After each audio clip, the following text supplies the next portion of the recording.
நடந்த தவறுகளிலிருந்து Chennai super Kings அணி பாடம் கற்றுக்கொண்டு அதிலிருந்து மீண்டு வரும் வழிகளை செய்து வருகிறது. இதற்கு எடுத்துக்காட்டாக பாயிண்ட் டேபிளில் முதலிடத்தில் இருக்கும் குஜராத்தை தோற்கடித்த சம்பவத்தை கூறலாம்.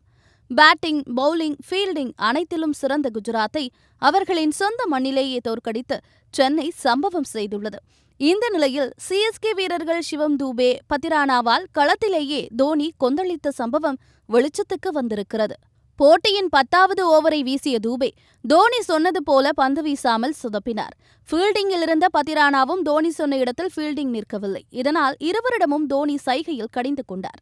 இதையடுத்து சுதாரித்துக் கொண்ட இருவரும் அவர் சொன்ன இடத்தில் சரியாக ஃபீல்டிங் நின்றனர். 11வது ஓவரை வீசிய ஜடேஜா முதல் பந்தில் ஷாருக் கான் விக்கெட்டையும் 4வது பந்தில் சாய் சுதர்ஷன் விக்கெட்டையும் எடுத்தார்.